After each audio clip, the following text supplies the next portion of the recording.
सांगावावर आपण पाहतोय पिंपरी चिंचवड मधील महत्त्वाच्या बातम्यांचे हायलाइट्स। सांगवीत पवनाथळी जत्रेचे आमदार शंकर जगताप यांच्या हस्ते उपमहापौर शर्मिला बाबर यांच्यासह मान्यवरांच्या उपस्थितीत उद्घाटन। पवनाथळी जत्रेच्या माध्यमातून महिलांच्या आर्थिक सक्षमीकरणासोबत मनोधैर्य वाढविण्यावर पिंपरी चिंचवड महानगरपालिकेचा भर। पवनाथळी जत्रेच्या उद्घाटनाच्या पहिल्याच दिवशी खरेदीसाठी नागरिकांची मोठी गर्दी। पिंपरी चिंचवड शहरातील महिला बचत गटांनी तयार केलेल्या वस्तू व खाद्यपदार्थांच्या विक्रीसाठी पवनाथळी जत्रा हे एक मोठे व्यासपीठ ठरले आहे।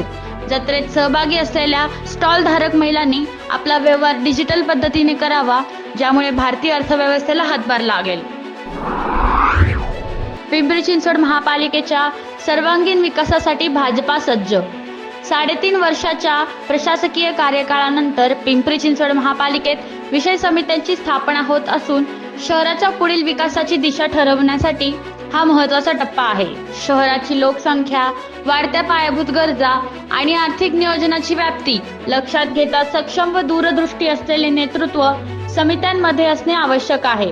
या पार्श्वभूमीवर भारतीय जनता पक्षातर्फे स्थायी समिती अध्यक्षपदासाठी श्री अभिषेक बारणे यांनी आमदार शंकर जगताप यांच्यासह भाजपा शहराध्यक्ष श्री शत्रुघ्न काटे यांच्या उपस्थितीत नामनिर्देशन अर्ज दाखल केला। अतिरिक्त आयुक्त विक्रांत बगाडे यांच्या उपस्थितीत पिंपरी येथील गुरुद्वारामध्ये शहीदी समागमाबाबत नियोजन बैठक संपन्न। हिंदवी चादर श्री गुरु तेग बहादूर साहेबजी यांच्या 350व्या शहीदी समागमासाठी पिंपरी चिंचवड शहरातून मोठ्या संख्येने भाविक कारघर तेथे जाणार आहेत।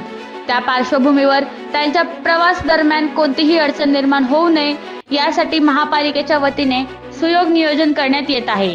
त्यामध्ये वाहतूक नियोजन, पिण्याच्या पाण्याची उपलब्धता, वैद्यकीय सहाय्य तसेच आवश्यक समन्वयात्मक उपयोजनांबाबत संबंधित विभागांना स्पष्ट सूचना देण्यात आल्या असल्याची माहिती अतिरिक्त आयुक्त विक्रांत बगाडे यांनी दिली। पिंपरी चिंचवड महापालिकेत प्रदूषण नियंत्रण व वायू गुणवत्ता वाढीसाठीच्या उपाययोजनांचा आढावा। पिंपरी चिंचवड महापालिका आयुक्त श्रावण हर्डीकर यांच्या मार्गदर्शनानुसार शहरातील वाढत्या वायू प्रदूषणावर नियंत्रण आणण्यासाठी करण्यात येत असलेल्या उपाययोजनांचा सविस्तर आढावा घेण्यासाठी महापालिकेच्या मुख्य प्रशासकीय इमारतीतील दिवंगत माजी महापौर मधुकर पवळे सभागृहात अतिरिक्त आयुक्त तृप्ती सांडभोर यांच्या अध्यक्षतेखाली बैठक घेण्यात आली।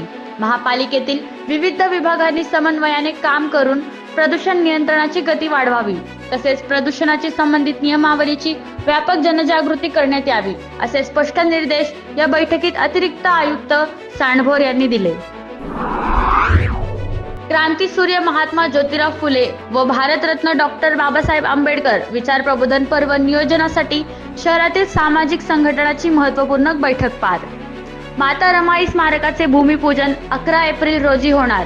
क्रांतीसूर्य महात्मा ज्योतिराव फुले व भारतरत्न डॉक्टर बाबासाहेब आंबेडकर यांच्या विचारांची आजच्या काळातील उपयुक्तता, सामाजिक समता, शिक्षणाचे महत्त्व आणि संविधानिक मूल्याची जोपासना करणे, विचार प्रबोधन पर्वाच्या माध्यमातून युवकांमध्ये वैज्ञानिक दृष्टिकोन, सामाजिक सालोखा आणि लोकशाही मूल्यांची रुजवणूक होणे अत्यंत आवश्यक आहे। यासाठी व्याख्याने, परिसंवाद, ग्रंथ प्रदर्शने, चित्रफिती, नाट्यप्रयोग तसेच शालेय व महाविद्यालयीन विद्यार्थ्यांसाठी विशेष उपक्रम राबविण्याची गरज असल्याचे प्रतिपादन महापौर रवी लांडगे यांनी केले।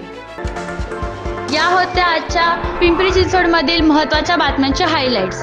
अशा विविध घडामोडी जाणून घेण्यासाठी सबस्क्राइब करा सांगावा, पाहत रहा सांगावा।